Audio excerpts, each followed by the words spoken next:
Hey guys, today I want to talk about a very serious topic. It's not a common thing to talk on social media, but I will try. I want to talk about people crying at work. In other words, breakdown due to employment. Why so not popular on social media? Well, everything is about having fun, happiness, being great, showing how great you're doing. It's kind of displaying yourself, and people are very attracted to this positive news, positive feedback, likes, and happiness, which is absolutely fine. But today I want to talk about something a bit more serious because I think it's important.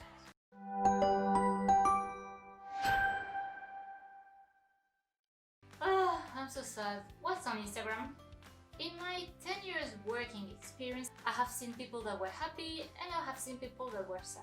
Well, that's the topic of this video, obviously.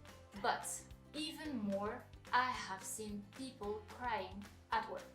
And today, I want to share with you their stories to see how they overcame their sadness. Okay? So let's start. I don't want to leave you depressed either, so I will give you definitely their solution. And by the way, I changed their names so they don't recognize themselves in the real story.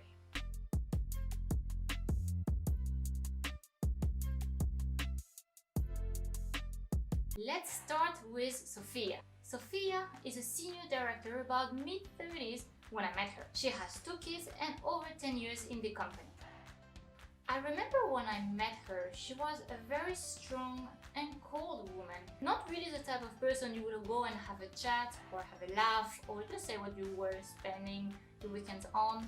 I mean, she was very serious. And to be fair, I was a bit scared as well. So yeah, we barely crossed words. And yeah, she was not very talkative. I mean, at least to me. I remember that although we sat just 4 meters away from each other, I think over 1 year I spoke to her. If 5 minutes, that's a lot. So yeah, we barely crossed words. Sophia lived to her work. She was very determined and was highly seen by the senior management. She was kind of the senior feminine touch to this large company, and she clearly had a bright future ahead of her. So yeah, she was very serious all the time, definitely focused a lot on her work. But anyway, let's back to our story. My office was just next to the meeting room, so I would always hear people inside talking. That day was very calm, and I was just minding my own business when suddenly I heard her cry inside the meeting room, very loudly. She was speaking on the phone, maybe to her husband or friends, but was clearly crying out loud. So because no one was there, actually no one really believed me. I have hardly seen senior people cry, and even more at work, so I was shocked. I was like, what is happening? What should I do? I mean, I was a junior. I don't know if it matters, but I was really young at that time and I didn't know what to do. Maybe today I would react differently, but at that time I was kind of like shocked, ashamed, I was scared, I didn't want to do anything. So did I go inside? No, I did not go inside. Maybe I do regret it today. What surprised me was that after 10 minutes of crying, she had to go to a meeting. Within 5 seconds, she gained back her control and welcomed 3 managers in the same room meeting where she was crying earlier. When I saw them coming, I was wondering how she would cope with giving her meltdown, but she acted as if nothing happened. She was back to be the strong and cold person I knew. I was astonished. I could never do that. If I cry, it would be for at least half an hour, and it would take me 1 hour to recover, really to my full 100% self.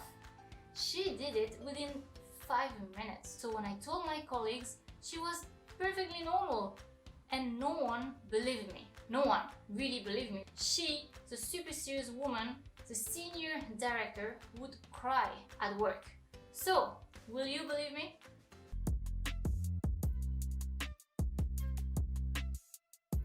Lucy was a very cheerful girl about my age. She took pride of being 3 years older than me to make me understand that she was my senior. Besides that, she was super funny. This girl made me cry out of laugh. She was hilarious. Everyone liked her, literally everyone. Women, men, literally everyone. And funny story, I remember one day she drove me home on the mountains. And the mountains, had a lot of curves. She was barely watching the road because she was texting her boyfriend. And me, I was scared to death. I was like, what's happening? Come on, I want to be alive. It was the second scariest drive I've ever had, the first being in India, but that's a completely other story. So to be honest, now I'm so thankful to be alive. I mean, I could have died over there in the mountain, her driving. So back to our story. Lucy was very lively, so what happened to her to cry at work? One day at work, we had an annual meeting with our boss, the famous one-to-one, where our boss would give us feedback. Basically, all the problems that occurred during the year were condensed in 30 minutes. I forgot to mention that actually she was the favorite from our boss. I mean, everyone knew and it was fine. Everyone has some favorites and we were all okay with it. So I remember that day we came back to the office. I was with some colleague of mine. We were just chatting, passing in front of the room. The room has some windows so you could clearly see what was happening inside. And then she was crying to our boss. So basically our boss told her all the problems that she encountered with her for the past year. And the list was rather long. She was not doing well her job, not in time, not doing everything. So he wasn't really so happy about her.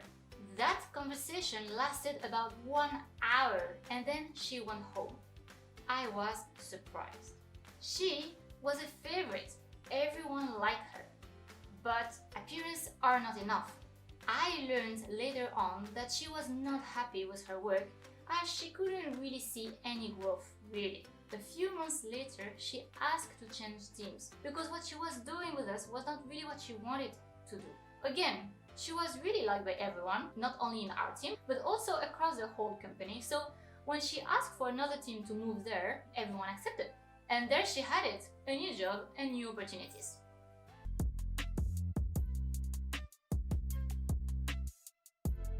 Let me introduce you to Martin. Martin was a 40-something director.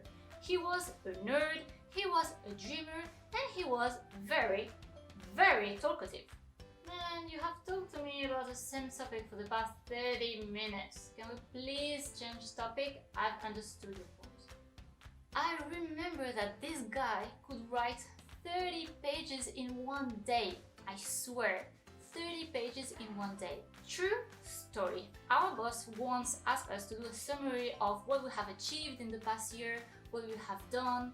I mean, kind of like a summary of our activities, what we were proud of, our results, so on and so forth. And he told us, okay, you have to write 2 pages. To be honest, I wrote half a page. Not because I haven't done anything, just because, I just live to summarize things, you know. I'm super concise, I go straight to the point.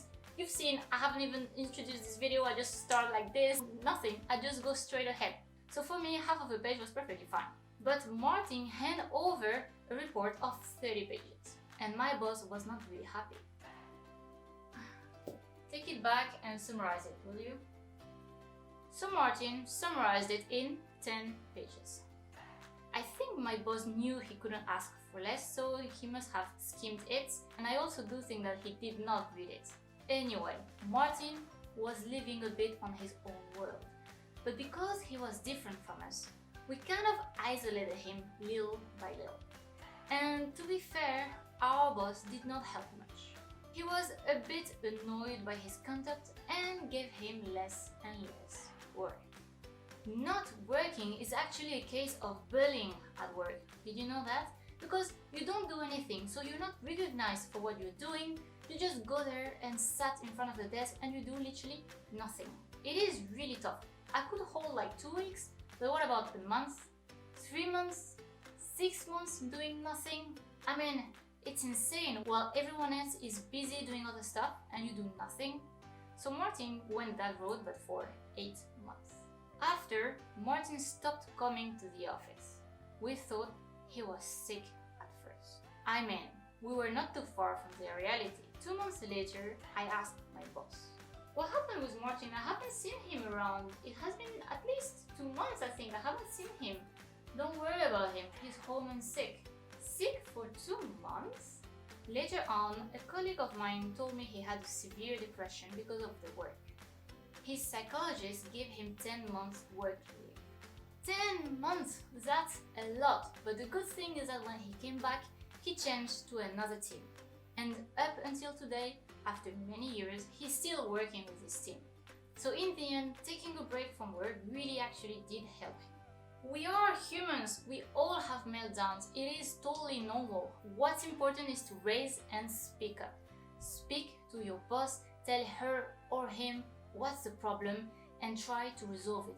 Don't wait too long, the more you wait, the bigger the problem. Take action now. If you like the message and if you like this video, don't forget to leave a thumb up, I would always appreciate it. Thank you very much for watching and subscribe to my channel as I publish many videos. Bye bye!